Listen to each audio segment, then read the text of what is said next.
I'm Maya Geis. It's a Panic production. And this is Whitewater. One of the things I love the most about this whole whitewater metaphor is how expansive it is. We can talk about the land, the sea. In part 2 of my intro to the series, I talk about the weather. In addition to drawing metaphors from all the different types of breaks and waves, we can talk about boats, animal life, the reef. Today, we're going to talk about the central figures in any journey, the people who get us from A to B. These are teachers, mentors, maybe a parent. I use the word guide. People who teach us and prepare us to ride the waves of life. I imagine if you're a traveler moving in and out of the whitewater from one sandy beach to the next, you are likely to meet many people, many different kinds of people who can walk you through each phase of life. People who can get us into the whitewater, people who can bring us back to shore, people who equip us with the tools we'll need when it's time to hit the road once more. Now, this is a little weird, but I have to start this episode by giving a big, giant shout out to my mom. What you're about to hear is a long conversation about dance. And while it took every fiber of my being not to make this an episode about me, I can't start a conversation about dance without first acknowledging my mom, Karen Geis. My mom introduced me to dance, and through dance, I've met some of the most incredible teachers, some of the most incredible guides. In fact, when I think about my most impactful teachers, I don't think about my academic teachers. Well, except for my high school English teacher, Dr. Pullman. He taught me how to write. And I had this one professor in grad school I really liked. But otherwise, I think of my dance teachers. Not all of them, I hated many. But there are a few who I still reflect on and hold deep respect for, not just because of their mastery of the craft or their ability to teach it, but because I knew they saw me. And in their eyes, I found myself. Good teachers inspire us to pursue things. Great teachers inspire us to improve things. They teach us how to use our talents to craft new molds, how to use the present tense to imagine new futures, new worlds. Great teachers teach us about more than craft. They teach us about ourselves. In preparing for this episode, I went looking for a surfer, and instead, I found a guide. Today, I'm talking to a dancer, a choreographer, a student, a teacher, a 2021 Guggenheim Fellow, Tommie Waheed-Evans. Born and raised in Los Angeles, Tommie's work explores Blackness, spirituality, queerness, and liberation. He began his training in Hamilton High School under Karen McDonald before receiving a fellowship to attend the Ailey School in New York. He went on to perform nationally and internationally as a company member of Lula Washington Dance Theater, Complexions Contemporary Ballet, and PHILADANCO, where he is now co-artistic director. Founded in Philadelphia in 1970, PHILADANCO has been a cornerstone of the concert dance world for over 50 years and is one of the most storied Black dance companies in America today. Tommie earned his MFA in choreography from Jacksonville University and taught for 12 years at the University of the Arts in Philadelphia until the school closed its doors, suddenly and permanently in 2024. His work has been commissioned by some of the most respected dance companies in the country: BalletX, Dallas Black Dance Theater, Ballet Memphis, Louisville Ballet, Boston Conservatory at Berklee. He is a Princess Grace Award recipient, I'll say it again, Guggenheim Fellow, and a research fellow at both the New York Public Library for the Performing Arts and the Center for Ballet and the Arts at NYU. Since 2004, he's created over 50 original dance works and is the founder of waheedworks, his Philadelphia-based company. Tommie is someone whose path was shaped at every turn by the right guide showing up at the right time. He's the kind of person who received something rare and chose to pass it on. Author Paulo Coelho, who incidentally wrote my favorite book, The Alchemist, defines a teacher as someone who inspires the student to give her best in order to discover what she already knows. That's also the role of a guide. And in your journey through the whitewater, I hope you meet many. The ocean, it turns out, provides.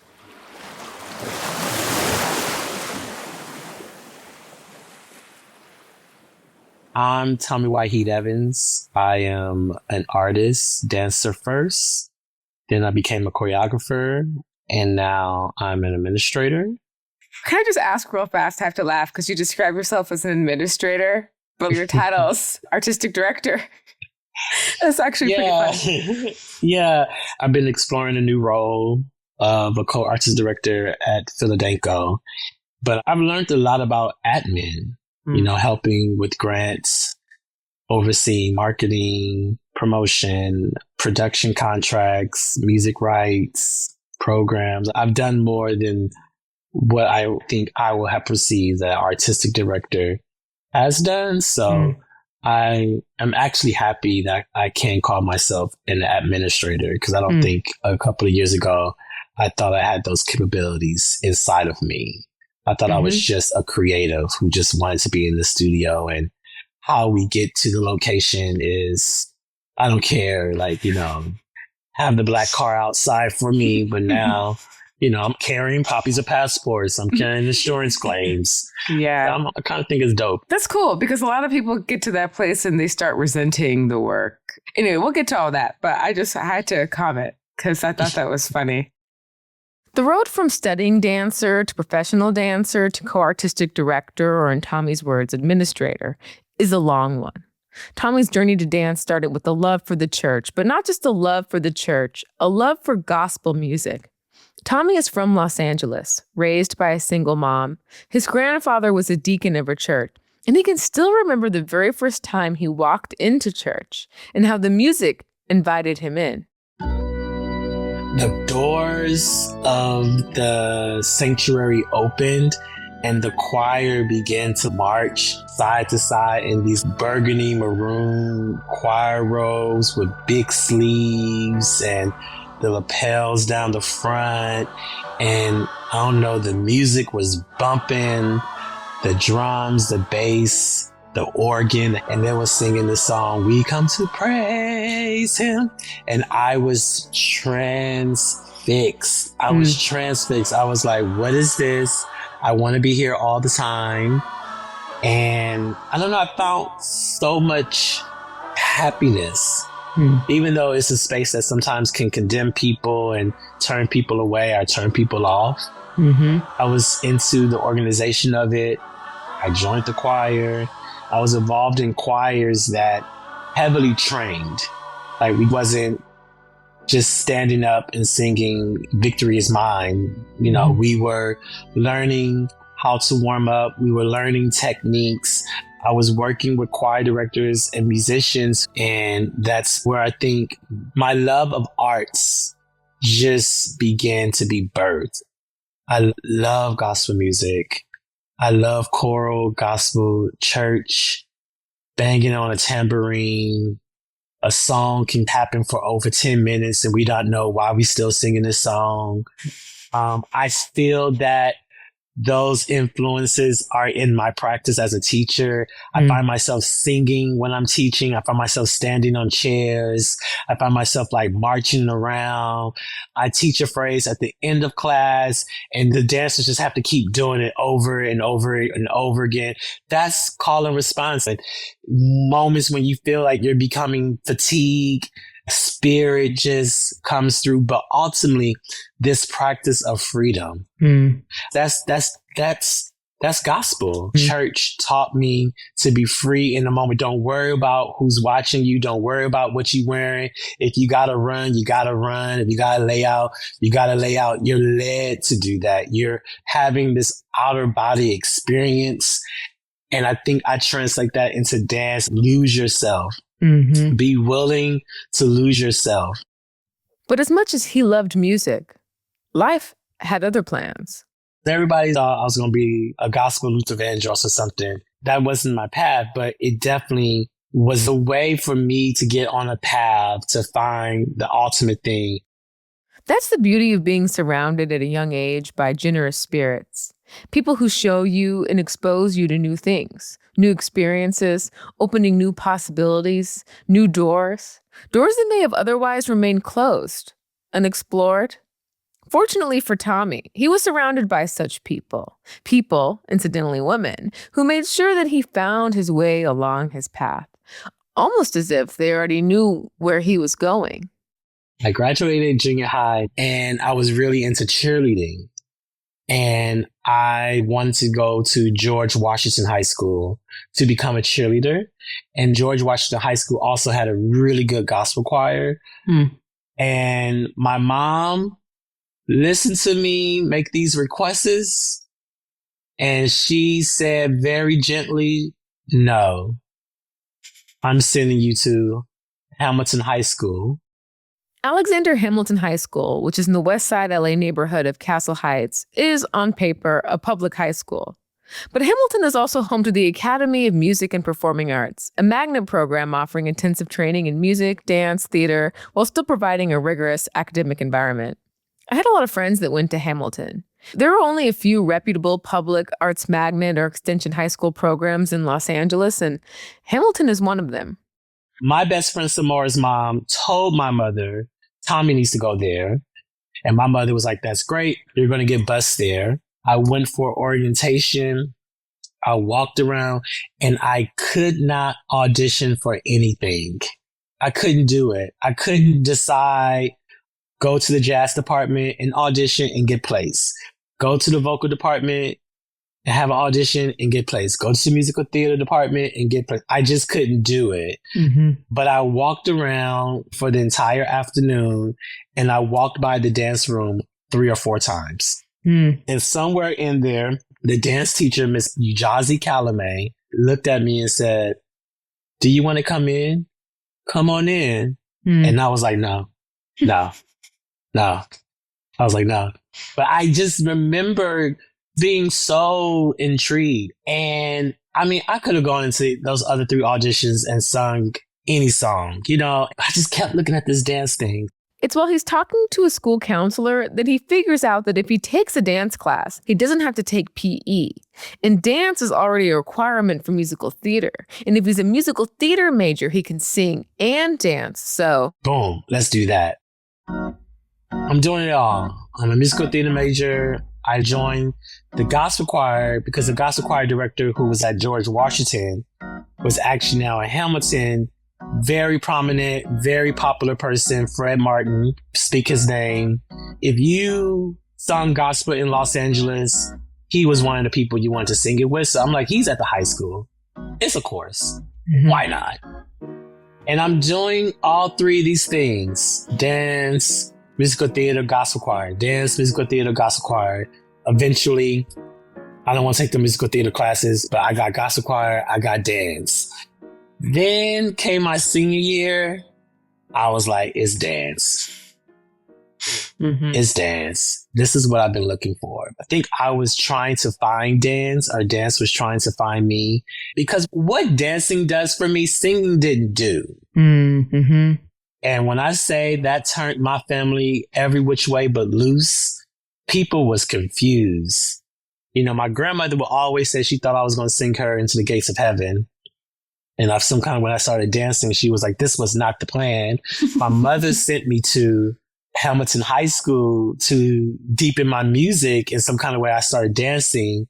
So everybody was confused. They have gone to gospel musicals. My mother has traveled to midnight musicals, weekend conferences, live recordings.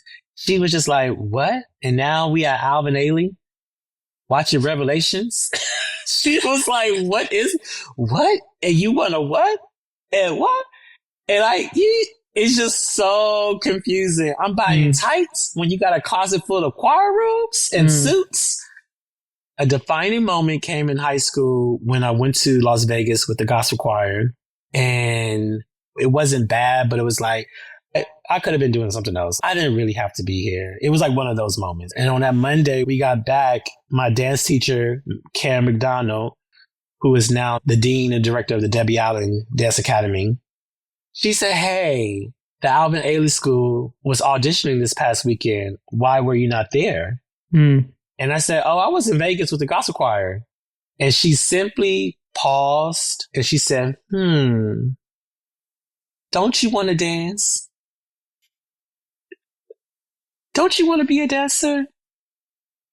And I said, yeah, I do. She was like, you should have been there this weekend. So this is what you're going to do.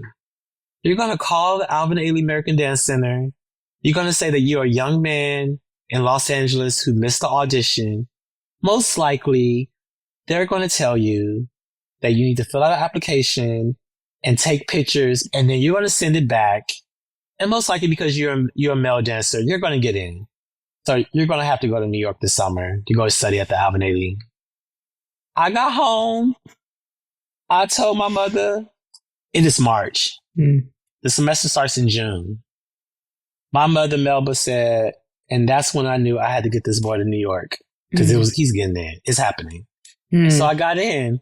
I moved to New York in June, the day after my high school graduation.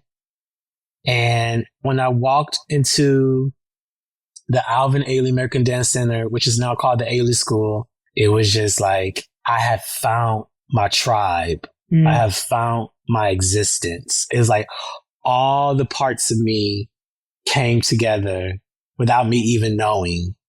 And at that moment, I never sung another note. You still sing.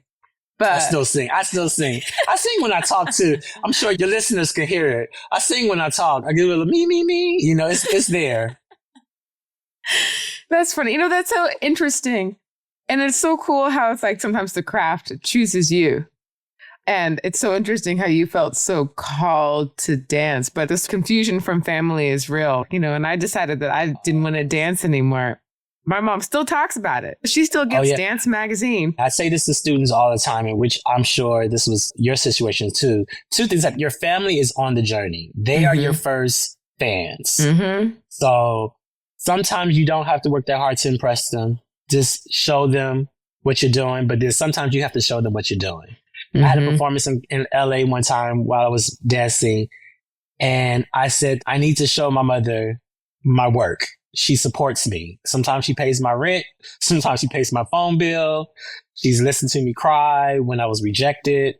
She's here now, and I need to show her that it's all worth it. I'm going to treat her like she is like the New York Times critic. I'm going to treat her like she's my boss watching. This other part of that is because they go on that emotional journey with you, sometimes they get into it.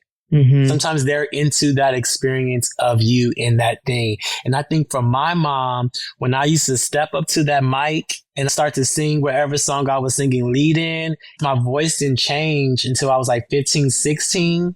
So I was singing in great ranges. So when I started screaming and hitting notes, the crowd would just get So then what does that do for her? People like tap her leg or wave at her and be like, your son can sing. Oh, he is. Oh, yes, girl. She's also in that. And also she loves to sing, but she couldn't sing. So, you know, like I said to you earlier, people adapt to that. They're finding identity in the support of you.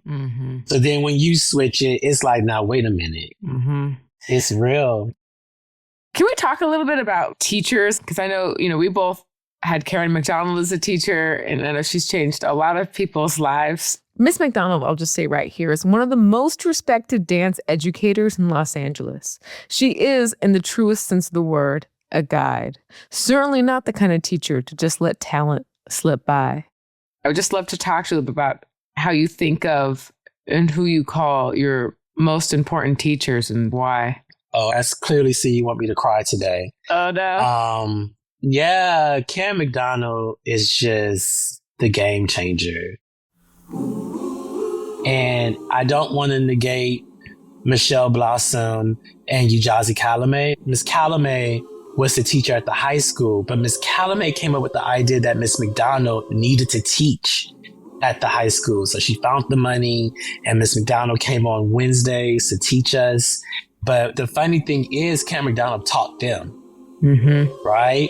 When Miss McDonald came into my life, I learned that I need to be serious about this. I need to be committed to this.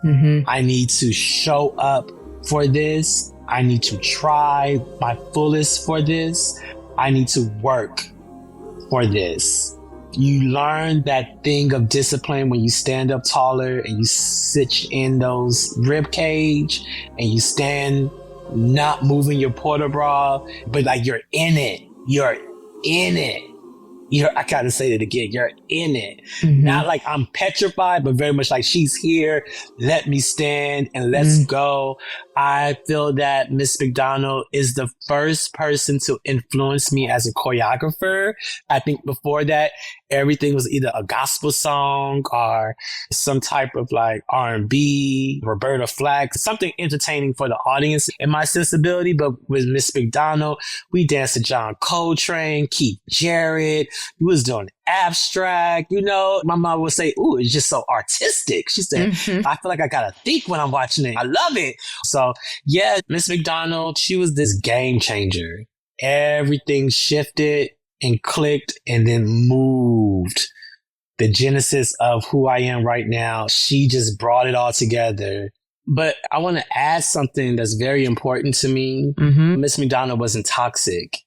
And when I moved to New York, and everyone was talking about their teachers from high school and their studios, and they were saying stories, I was sitting there like, Miss McDonald never did that. Miss McDonald never disrespected us. Wow, Miss that's McDonald so true. she never inflicted unnecessary pain. She never like pitted students against each other. She never said shut up. She never said shut up. She never said shut up. And I say that because there's so much in teachings at studios and around kids. You get teachers who be like, shut up.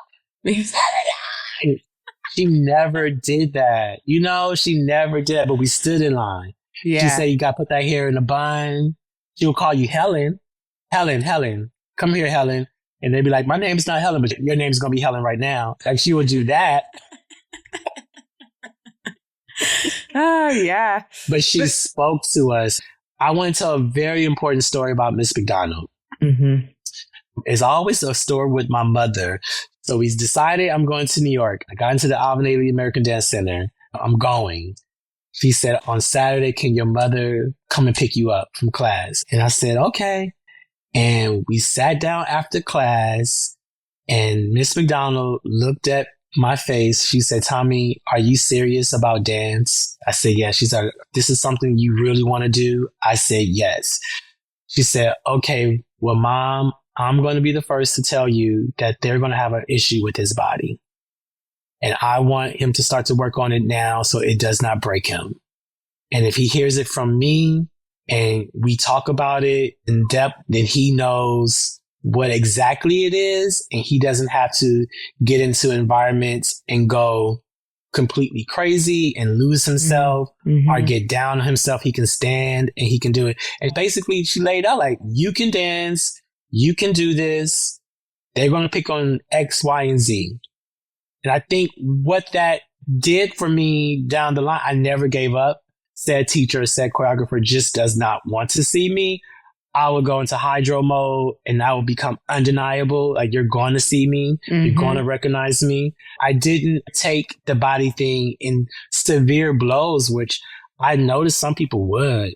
I got to New York, or even me dancing with PHILADANCO, when the fat speeches started, some people just couldn't handle it. It would become such a thing for them. But by that moment in my career, I was like, oh, I'm a little on this side, so I'm just going to stay away from carbs for 2 weeks. Okay. I didn't allow it to transform me. And I know that is because she braced it for me. And she just made a point to say, I say this in love and in respect. And she said it with calmness. And I still remember the walls in the studio that day. It was like, okay. And we got to work. And my mom is another person to help me identify these things. And she just was like, Miss McDonald's a real one. She's like, that's a bad woman. Like, the way she did that for you, okay. She said, let's go get some salads. She was not like this new generation of moms. Like, what? My son, he could do, his body is beautiful. She was like, all right. She's like, I'm here to support. Let's do this. Another person I have to speak into this world is Lula Washington. Lula gave me my first job. When Tommie was 18, coming back from his first summer at the Ailey School, he calls Lula Washington one of the most important figures in LA's dance community today. Since 1980, she's been promoting Black dance, culture, and history through performances worldwide, and is probably most well known for her choreography for films like Avatar and The Little Mermaid. So he calls her, asks if he can come in and take class with her company, the Lula Washington Dance Theater. She said yes. He took class and she was like, can you stay for rehearsal? And I would stay for rehearsal. They would teach me what they was doing. Next day, same thing. Next day, same thing. That Friday, she said, hey, can your mom pick you up today? And I thought that was weird because at this moment I'm 18, I'm out of high school. So I'm like,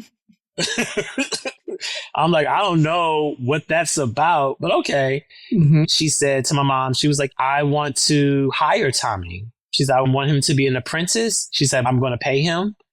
He's going to sign a contract. He's going to have hours. I also want to take him on the road.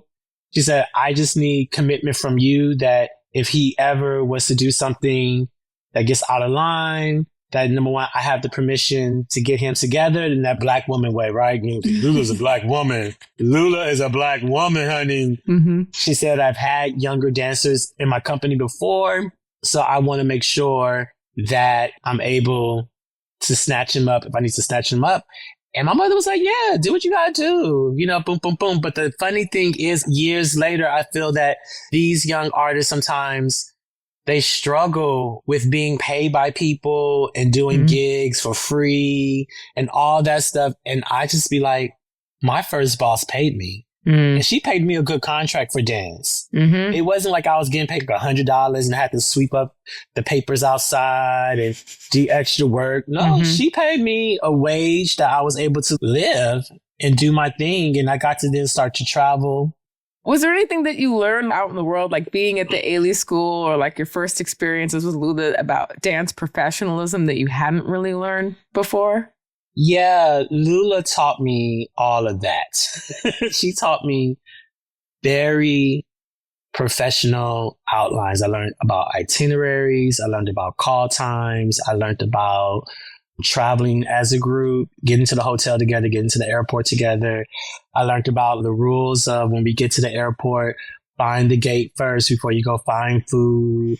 But also I learned about the guidelines of community. You know, we're in hotel rooms together, the quiet silos of hotel parties, the company dinners, the going to the mall, but then also the seriousness of being prepared to work. You know, with Lula, we would have these tours and people get injured and you got to be ready. You got to fill in the blanks. You got to get on stage and you got to be able to shift. And also Lula gave me that foundation of artistry. You can sing a song your own way. These are the lyrics. This is the melody, but you have to find a way to sing it your own way. And with Lula, I would learn solo parts. And if I didn't have the body or the facility of the dancer in the video, she'd be like, it's your solo.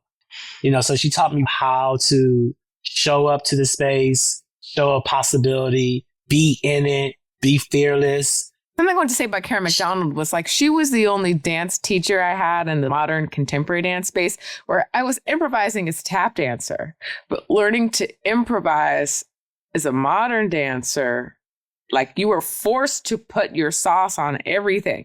Like if I'm doing pliés, I got to be doing something different. And so, yeah, that development of style. Yeah.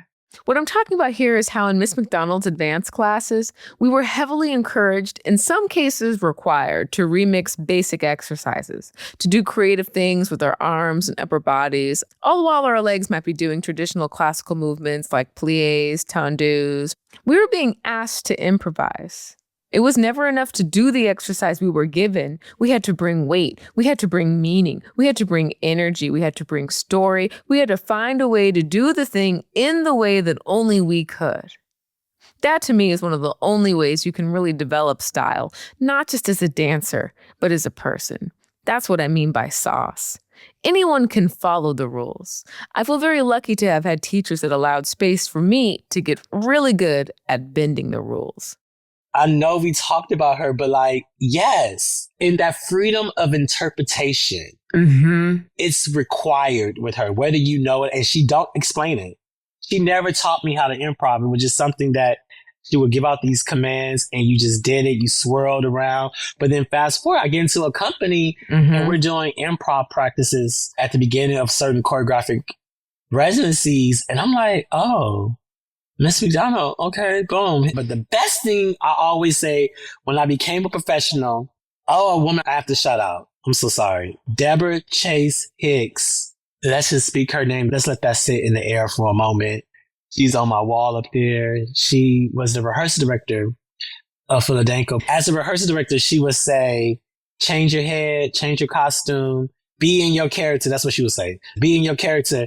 And I remember when Miss McDonald used to be like, when you're on the side of the stage, you need to stand up and stay in character. When Miss McDonald would say that to us, I'd be like, what does that mean? But like, she was just teaching us that we're performing. You are not yourself no more. You are this other entity, but figure it out for yourself.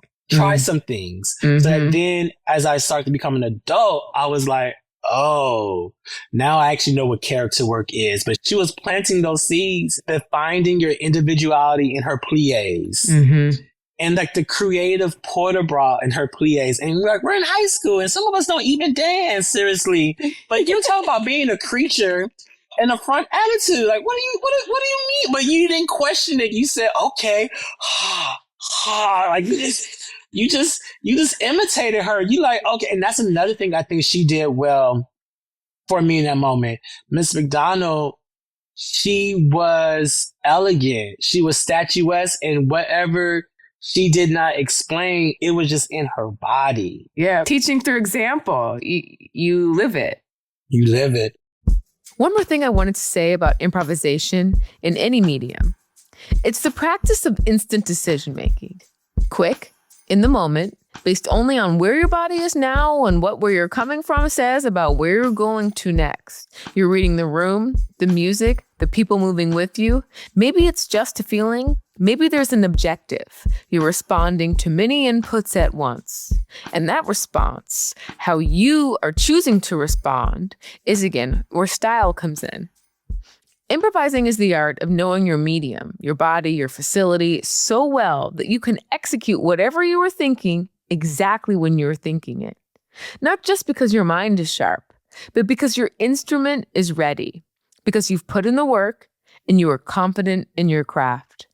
The better you know your body, your medium, the better you know your voice. And, it's only if you know your voice that you really stand a chance at saying anything at all. After a year and a half dancing with Lula, Tommie returns to the Ailey School for their summer program. Of course, after the experience he's just had, he was returning to Ailey transformed. I got back there and everybody was like, oh, wow, like you're actually like really good now. And my body had changed. My dancing had changed. He got into the student performance group, an unofficial stepping stone to the Ailey company, but school's expensive. So at the end of the summer, he returned home. And when I moved back home, I told my family I won't be here long. This is just a transition. And 4 months later, I got into PHILADANCO. I want to give a shout out to John Myers-Brown at PHILADANCO, the founder and now artistic advisor. The way I got into that company and the way I stayed in the company and the way I escalated up the ranks and the way I was appreciated was not in my bingo cards. I did not know that would really happen on that level. And the name I was able to create for myself.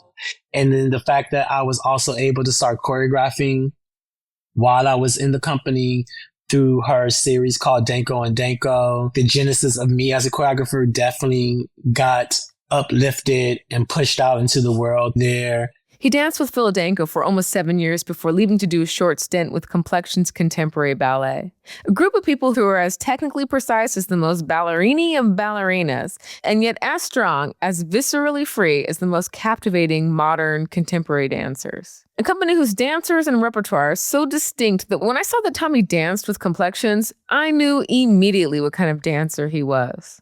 Fierce. So he finishes that gig and does a Radio City Christmas spectacular before returning to PHILADANCO once more. And then, child has never left. I think it's compelling to believe that if we're on the right path, things should be easier. Fear dissolves, uncertainty dissipates, and all that remains is peace, vision, and clarity. But nope. I can tell you with 100% certainty that being quote-unquote on the path never actually feels like you're on the path. Because assuming you're on your own path, there literally is no path, because the only thing we can see is where we've just come from. Like, we can look back and say, oh yeah, that's right. I wasn't meant to get that job, or I'm so glad I took that trip, or that person broke my heart, but now I can see that none of that was meant to be. And that's one of the reasons I write about the whitewater, because every wave is a new wave, and every wave could be the one. It could be the wave you think is pulling you under that sets you up just right to catch the right one. Can you talk then a little bit about, and you've touched on this, but through your career transitioning from being a dancer to the choreographer to the now artistic director and holding these other roles within dance. Can you talk a little bit about that transition for you? Yeah, it was rough. I'm very explicit about the transition. It was hard. I reached a place where I was building up arthritis in my hips and I was limping. It was very painful to perform. I went to the doctor. And basically the doctor was like, you're going to have to get a hip replacement and you're going to have to leave dance. And he was wrong, of course, but how he said it, it was just a defining moment that I was like, okay, whoa. Mm-hmm. So long story short, that experience just got me starting to think about, well, what is next? And what I mean by what is next, not just like as in financial job, but what is next that's going to feed me, that's going to pour into my life. Tommie had been teaching part-time at the University of the Arts in Philadelphia, and he started looking into grad school. At the time, a new wave of low residency MFA programs was emerging, designed specifically for working artists who needed to stay in their careers while pursuing an advanced degree. Jacksonville University in Florida had one of the first, a 2-year low residency MFA in choreography built for artists in transition. I looked at going to grad school as an escape. Right? I don't know what's happening with my body. I'm in this transition, but the transition hasn't crossed over yet. Started the program. And that summer, I just couldn't dance. We would do these movement classes. And it wasn't even serious movement classes because everybody's coming from different parts of the world and different places in their career. But, I'm the dancer from PHILADANCO. Like, let's go. And I couldn't dance. So came back from the summer and we had a meeting and I was like, I can't continue. I have to see what's happening in my body. Luckily, that following couple of months, I got my first hip surgery. I have to shout out Donna Faye Birchfield. She came to me in my post-dance career at a time where I really needed someone. She's the reason why I went to grad school. She didn't know who I was, but she saw my work somewhere. I was choreographing and teaching and felt that I needed to be at the University of the Arts when she started as the dean. And I came in under her, and through her, I really learned more about dance academia, more about choreography and composition. She exposed me to many artists who I never worked with as a dancer. She mentored me. I was bringing my computer into her office every day, and she was telling me not to read the books on the syllabus and giving me other books to read. And she was telling me things to watch. And I just feel like that was another game changer because my experiences with Lula and with PHILADANCO, J. Mons Brown, really was a lot. I worked with a lot of choreographers. I traveled a lot of places. I became something, but she was able to see it, validate it, and push it. I began to travel with her to do recruitment. She would take me to shows. She started to introduce me to really important people in that academic sector. People very popular like Thomas DeFrance and others. And she began to help me tie in my existence in academia from my resume. She'd be like, you work with this choreographer. You've done this. This writer in academia writes about that. And you actually know what it is. So you can talk about that and you can do this and you can do that. She told me randomly, she said, you're so smart. And I want people to understand that that's very important. That's why now, if I see young kids and we're talking, I make sure I tell them when they look beautiful. And you should see what it does for them. Mm-hmm. I'm like, you look so beautiful today. You can just see how they stand up a little bit taller. Or when they say something really smart, I tell people, oh, that was really smart. Like, that was great. Because when Donna Faye told me I was really smart after reading 3 of the things I was writing, it just unlocked me to understand that I could do an artist talk. I could do podcast interviews. I can write papers. I can do a grant. Like, I'm capable of this thing. And I think it began to just create a path for me to move forward. I personally thought when I left Danco to go into all of these things, I thought I just needed a break, you know, because like I said to you, I had started with Lula at 18. So I was dancing heavily from 18 to 34. I just thought that was like, go get a surgery, get a little break. You'll find the love of dancing again and you'll be drawn back. And I just saw that I really enjoyed being on this side. I didn't really miss the grind of dancing. There are aspects I miss about dancing, and you know, I might get a shape and do a little performance here and there, but it just was like, I don't think I want to stand on my feet for 5 to 7 hours out the day. I don't think I want to be in the theater all day doing multiple run throughs. So I began to just lean into this new world. Of course, then I get my degree. I become full-time in academia. Then I start to really learn what academia is with being on committees and the requirements and going up the ranks and blah, blah, blah, blah, blah, blah, blah, but positive. I had my first student who got into the Ailey American Dance Theater. And I was like, ooh, look at that. Like, I'm a teacher. Ooh, this is great.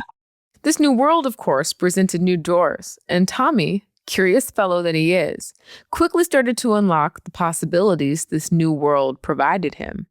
I was able to seriously make work at the University of the Arts. I was always able to choreograph. And then I started to see these competitions for fellowships. And I was able to use work samples from these works I was creating at the university. And then I'm getting awards and people are turning around like, look at Tommie. And, you know, because you're a Princess Grace fellow, no? I'm a Princess Grace honorary fellow, and I'm a Guggenheim fellow. What does that mean? Because I honestly don't even know. But like, can you explain like what that does for you? Life changing. I stubbed my toe when I got that notification. An email came through that says, you've been awarded the fellowship, is being passed to the board of trustees, which means you're going to get it. And you can't announce it to April, blah, blah, blah. I said, oh my God. And I'm going to say what was really transformative about that moment. My auntie Deborah, my auntie Juliet, who not really my aunts, but that's my aunts and my mom's best friends. They called my mother crying. When that announcement, they was like, we cannot believe this. Aunt Juliet and Aunt Deborah, they are cultured Black women. They go to the museum, they go to the operas, they know. So basically, to answer your question, it's a high recognition. It's a recognition that folks like Alvin Ailey and Twyla Tharp and Martha Graham have received. It's a recognition that in dance, like only 2 or 3 are awarded this fellowship. So it's just something that hasn't been given to everybody. It's an intense process where you have to write about your life and tell your life story, show your work, talk about the plans you have for a particular work. So like these 3 different components, but it's basically recognizing you for being a force in your field.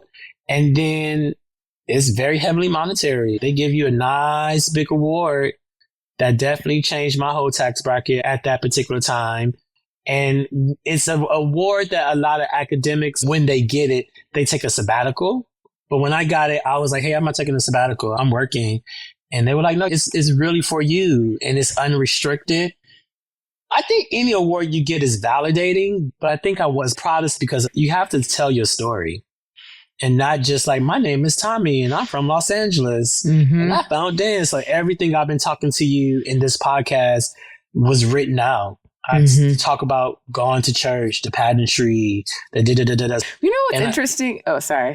I didn't mean to cut you off. Well, it's because, you know, my boyfriend working in music is one of the only art forms where, because of copyright and all that, like you can write a song and you have the potential of being a multimillionaire off of a song. You have the potential, right? It's possible. And you can maintain ownership of that. So year after year after year, you're still getting paid off of this work. Where dance, that does not happen at all. There isn't a world in which you could be a millionaire off of dance. Like, I don't know if anyone's done it. I could be wrong. Like, there are people who built legacies, but that's a lifetime of work. And so I think to be acknowledged, to be given a gift monetarily for, like you said, it's, I don't know how old you were when you won the award, but that's like 15, 18, 20 years of work. Dancers don't get paid much, period. And that's what the Guggenheim person said to me. Oh my God. He said, oh, you work in dance. We know you guys don't get paid. So take this money.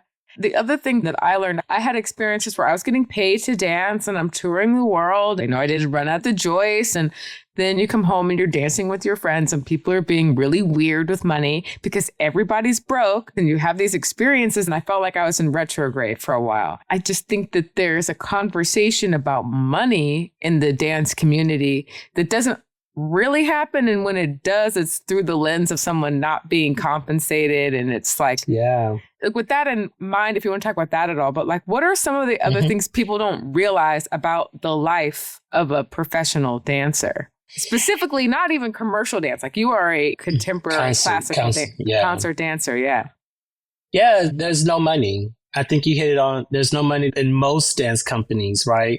And we're not going to talk about like the AGMA union companies like Alvin Ailey or American Ballet Theater. But if you dance in Europe, you're getting retirement benefits. You're getting healthcare. I danced for 14 years with PHILADANCO, and I never got retirement benefits. I never had healthcare. Like, really think about that. And I think from what you were saying earlier about the whole conversation around money, one thing I realized post dancing was it's always a conversation like, and we never will. Like, directors and people are like, and you never gonna get paid. So take this money. That's all we got for you. But I'm at this place in my career like, well, why are directors not gonna go to foundations and people and say, no, like, we need more money. We're paying this person $300, $500 a week. And then, especially on social media now, and we're ambassadors and we're traveling the world, but you're not even paying them a decent wage. You're not giving them health benefits. You're not giving them retirement funds. My friends, when we left high school, she started working like for the city. She was in college, started to be an assistant accountant at this place over there. She's been getting benefits since the age of 20. Yeah. For other people, by 25, you can go for your first house. I couldn't think about getting a house when I was 25 in this career. I couldn't fathom that. Also because dance could take you anywhere in a moment's notice. No one ever built a house in the Whitewater. There are boats that can manage, but that's one thing you don't build in turbulent water. A home. If you're a surfer, if you're a dancer, then you know that if the goal is to catch the next wave, then your life is always on the road. But even what you're talking about, the rights thing, I have to just lean in. Like, you have the choreographers who made Fast Forward or Thriller. He don't get no royalties for that. But Michael Jackson, the stake is royalties for Thriller. Oh, yeah, you're so right. And people do that dance every year all over the planet. And ain't nobody getting paid. And even like TikTok, you have a lot of Black creators, especially creating these dances that other people do and are making lots of money on as influencers with their brand deals and their ad deals. But this is what, my thing now, you watch this whole rise with K-pop and TikTok. And what I say is like, K-pop, you can fake sing. Or any pop, excuse me, not just K-pop. But the difference with K-pop is the dancing. And people love the dancing. And you cannot fake dance. That's one thing you can't fake. I just feel like dance has this whole place in the world that has been so disregarded. And I don't want to say disrespected might be too strong a word, but it's like we don't put any value. No, we don't. But yet we use it. It's everywhere. May the university arts rest in peace. After nearly 150 years in operation, the school shockingly closed its doors almost overnight in June 2024. The dance department at that university was the biggest. It was one of the highest grossing departments. So when it was doing numbers, I was like, a good amount of this budget is coming from dance. And when we go see Beyonce, or we go see Janet Jackson, or Paula Abdul, or Madonna, a lot of the things that we love about their concert experiences are because of the dancing. Even the movement direction. Like the side, the placement of people, the traffic, like all of that. Because this is what, let's say a positive. The positive is nowadays more choreographers are creative directors. Choreographers are now moving in the range of, I would conceive this concert, I would stage this concert, so I get a good paycheck from that. I get a good paycheck from that. And most likely, if I'm doing that job, I'm going to get some type of royalties. I have a way to get an Emmy. I have a way, if it goes on television, blah, blah, blah, blah, blah, blah, blah. Choreographers, we can get Emmys now too. Great. But you can have another seat at the table. And even what we have right now with AI, dance is going to stay. Dance is going to stay. You can't fake it. You can go on AI and write a whole song, a whole book, a whole play, but you can't choreograph a piece on AI. That's not true. Actually, I never thought about that. It's true. It can give you the steps. I can get on AI and say, give me some choreographic practices, give me, blah, blah, blah. And I can use that in the room, but still as a choreographer, I'm still going to have to edit it. I'm still going to have to arrange it. I'm still going to have to put it on a body. It's going to have to be on a body. So that is encouraging, but also I have a friend who always says he's not a musician. He works in fashion. He said, but ooh, child, if I can just write one song and it can become popular, he said, then I could be a millionaire. Like literally. But, that's still hard. I still wanted 1 million to make a hit. But the fact that it's a possibility, it's not even a possibility in the world of dance because there's no ownership there.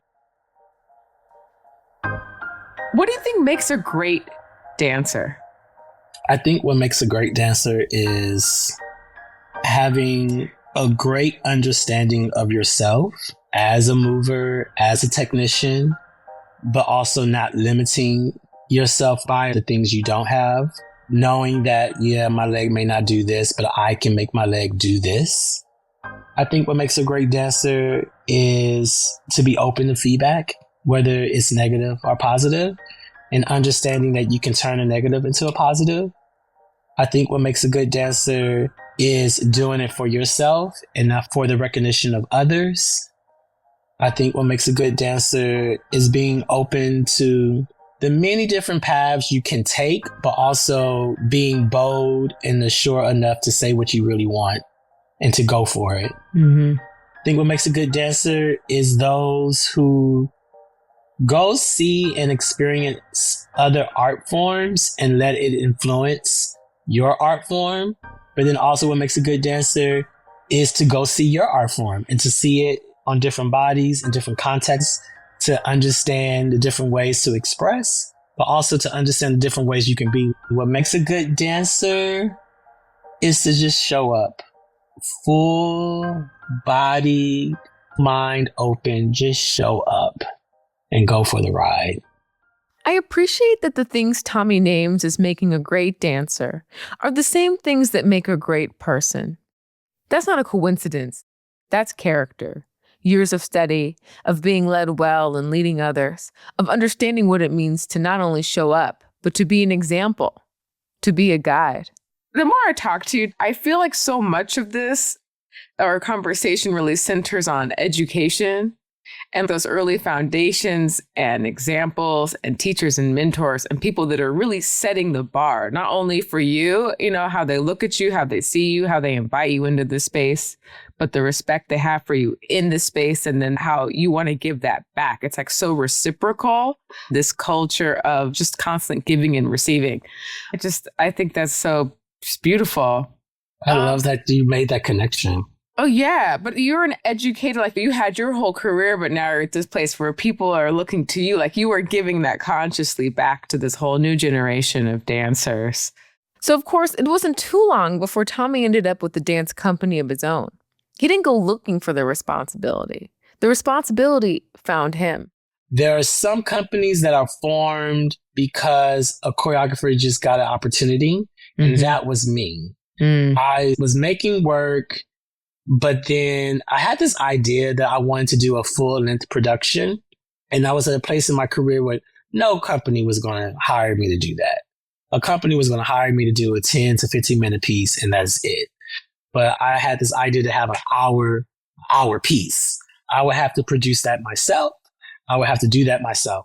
I had a friend that said, well, you got to have a name for this group that's coming together to do this show for you. You just can't be like, come see my show, Tommie Waheed.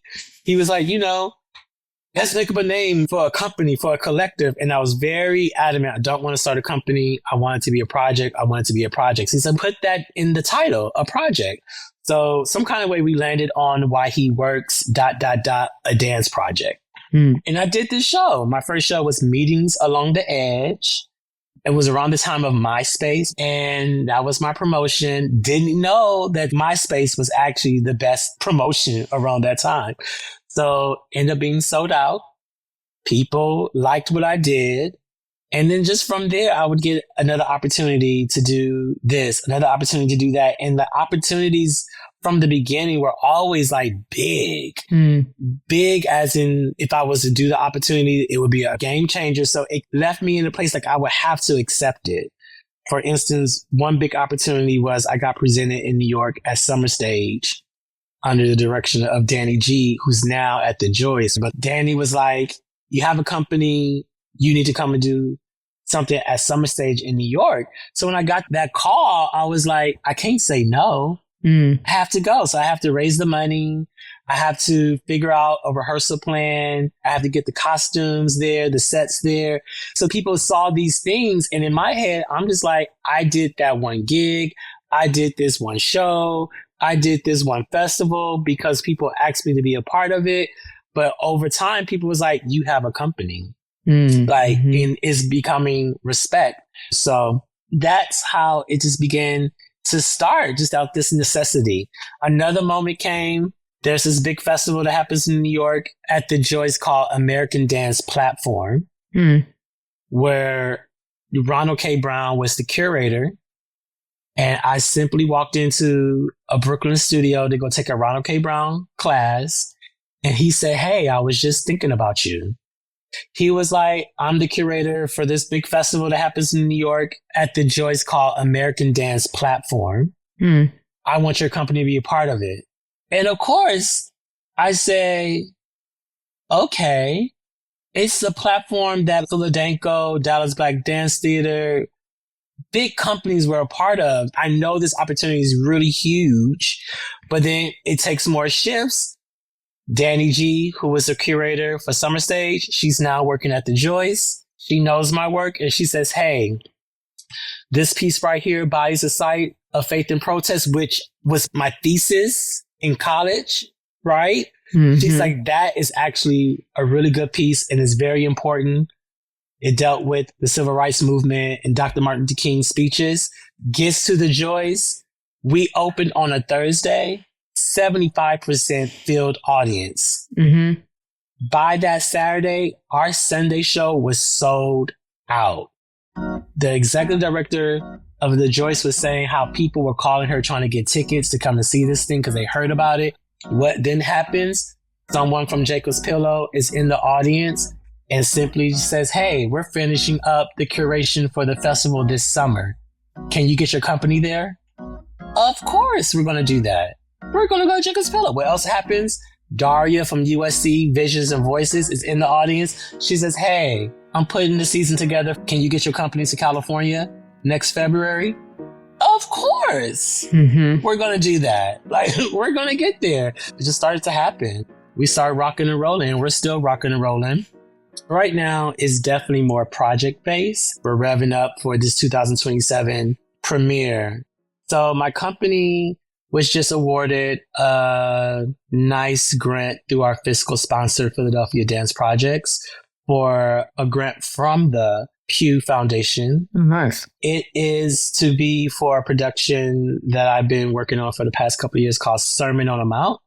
And Sermon on a Mount, which we will call Sermon. Sermon is a love letter to my experience in church, for the spirit, for freedom of expression, for the music inside of this experience that may never say the words God or Lord or Jesus, will invite the audience to do the things that we did in my church growing up the 80s and 90s, right? Where you hear that organ, where you're able to wave your hand, where you're able to be audible back, but also talking about the complexities of how church denies certain things for queer bodies, ultimately to create a new song When I used to sing in the gospel choir at Hamilton, we used to sing a lot of times at the House of Blues in Hollywood.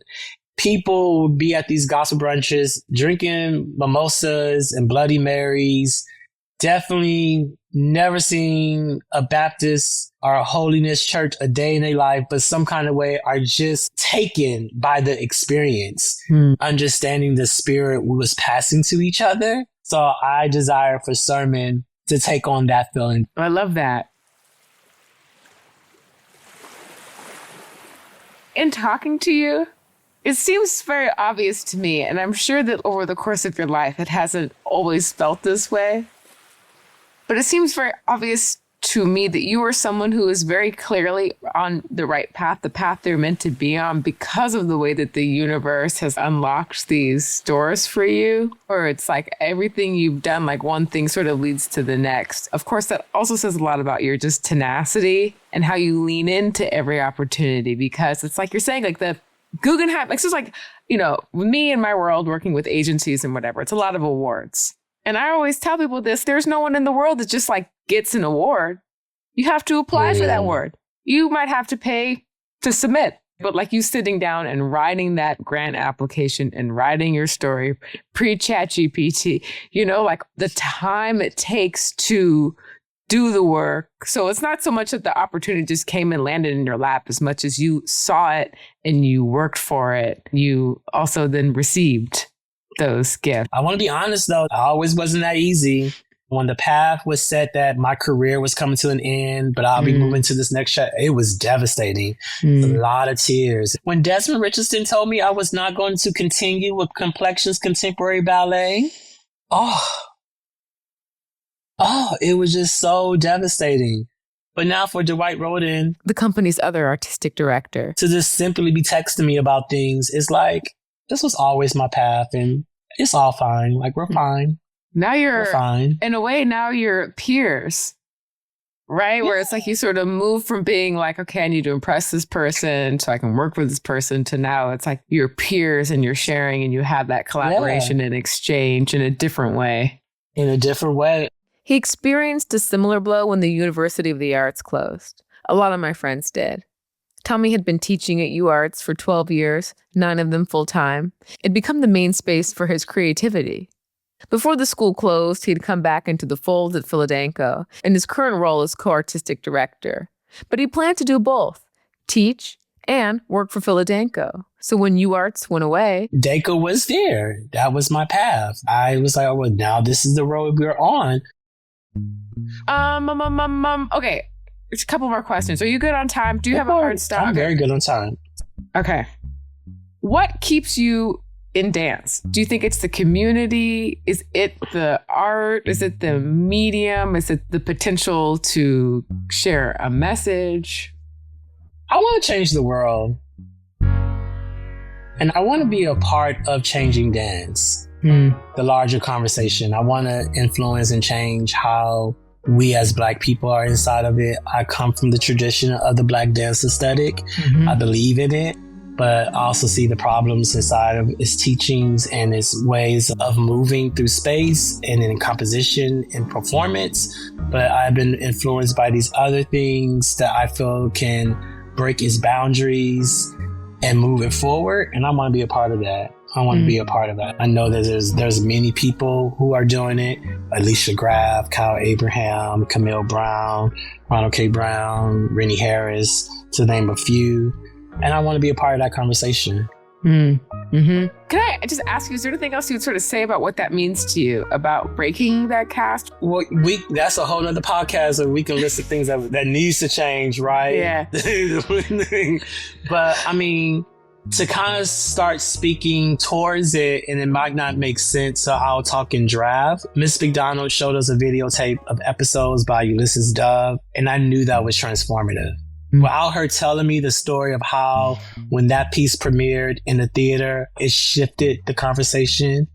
It shifted the Alvin Ailey company. It shifted dancers' careers. But ultimately, when I really look at episodes, it was doing something larger than what he was intending for it to do. And I want to do that. Not because I want the recognition of it, but because that was just my experience. I saw something that really made me go. So ultimately, I just want you as a viewer of my work to be captivated in the same way that I was captivated when I watched a work like that. And now that I'm older, I'm understanding that comes with creating originality. To create originality is to break the boundaries. Mm-hmm. That's true. I mean, is it safe to say then that you want to change people's minds about what's possible within especially dance? in Black dance. Yeah. Especially in Black dance. Mm-hmm. In the Black dance tradition, in the Black dance aesthetic, number one, that is a term that white critics, that white presenters, that white foundation directors made that title and placed companies like Alvin Ailey, PHILADANCO, and the Dayton Contemporary Dance Company in that realm. Mm-hmm. And it was to segregate, and it was to say that because their choreographies look like this, the experience of their performances, that is Black dance. Okay, fine. That's what we do. That's who we are. But the aesthetics of Black dance is the aesthetics of Blackness, right? So there are all these things that we've pulled from the ring shout to the church movement to the civil rights movement that is inside of our art.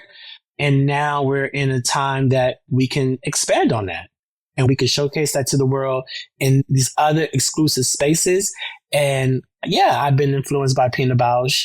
And yes, I've been influenced by Anna Teresa. And yes, I'm going to put those practices, some of those tasks, some of those ways of researching, some of those ways of thinking how it can be placed in space. And I'm going to put my dance, my culture, my history, my ancestors in that space. Now it's Black dance. Mm-hmm. We're in this space and we're moving it in this way because now Black dance just does not look this way no more. Black dance is a lot of things. Mm-hmm. Just because someone draws a box around you doesn't mean you have to stay in that box. There are many other boxes to be drawn. And that's also happening in Black art. You know, Black art is American art. That's a statement that the International Association of Blacks in Dance is saying right now. And I get it. Black art is American art. It's all like, so therefore you might categorize me as Black dance. And yes, I may want to transform and transfix the way you're experiencing it. But ultimately, I'm still saying that this is American dance. I'm an American artist. So you can put me in that category and I can hold up that aesthetic and move it with me as I move. But ultimately, I'm placing it in response, right? I'm placing it in response to what that is. I'm not just saying that this is just Black dance. I'm saying, well, how about you view Black dance like this? And you see that it's actually just American art. People told my mom, oh, you're going to see those white movies because of how it was written. Not because it was white, but because of the format it used. Right, in the deliverance of said art. And I think that happens a lot in dance. Just because this white artist made a dance in silence or with improv base, that's white. And as a Black choreographer who's now gone to college and learned about those things, I cannot be influenced by that and then amalgamate it with my church Baptist experience, my Black dance experience. But inside of that, I think there's great opportunity because when we look at our audience of millennials and Gen Zs, they're able to actually digest that now. And sometimes I hear older administrators say, I know my audience and I got a Black audience, but I'm like, your Black audience is more expounded upon than what it was in the 70s and the 80s. That's just the reality. That's not to diminish it or to demonize it or to say, well, y'all didn't know back then. That's just to say that we can say this and we can say that and we can also say that over there. And you now have an audience that will want all of it. You will want all of it. And that has to also be coming through our work as Black dance artists. As people in our audiences evolve, it's incumbent upon us as the curators, presenters, the hosts, the people who are really bringing up dance, say, to allow dance to evolve. And this is something I've seen a lot in jazz. I'm going to do a whole series on why jazz musicians hate jazz because my theory, it will debunk it or confirm it, is that the presenters of jazz have kept jazz from evolving by trying to keep it what it is. This larger charge to be one of the people driving the evolution, the advancement of Black dance, isn't aspirational. This isn't a vision statement. It's the work. Fortunately, Tommie likes to work. And right now, there are 2 projects on the horizon that make his case. First project I'm really excited about. I am making a work in response to the late, great Martha Graham's work, American Document. This work is commissioned by Art Philly, which is going to be a big festival to celebrate the 250th anniversary of the Declaration of Independence. And inside this festival, the Martha Graham Dance Company is doing a season in Philadelphia, and the commissioners and the theater that is presenting them has commissioned this piece to be a collaboration piece within Martha Graham and PHILADANCO. And I am said choreographer. Cool. And the piece is, like I said, in response to Martha Graham's work, American Document, that they have no record of. The irony. Some pictures, some papers, but no video. But when I was asked to do this piece, I was like, hey, that was a Caucasian woman making the work inspired by the Declaration of Independence and other American documents. I cannot use those writings. I'm going to use James Baldwin. I'm going to use Angela Davis. I'm going to use Christine Sharp.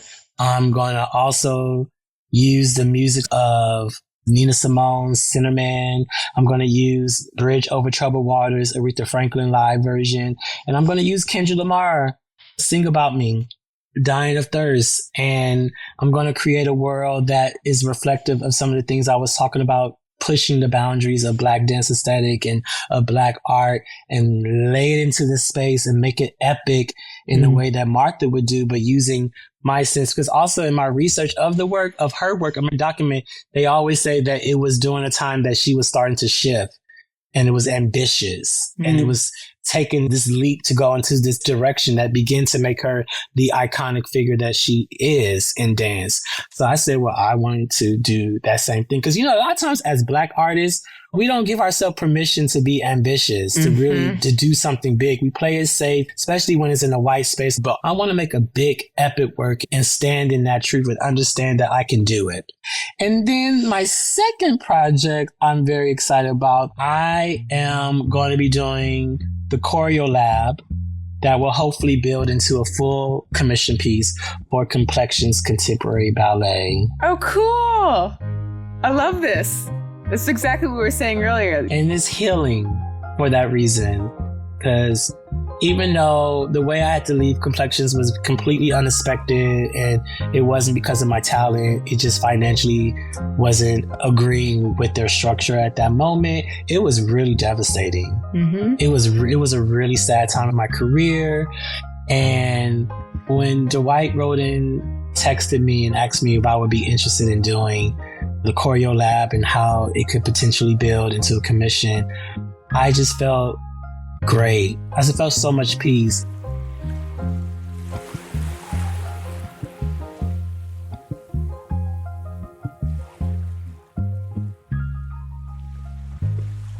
Whitewater is written, hosted, produced, edited, and all the rest by myself, Maya Geis, founder at Panikin Studios.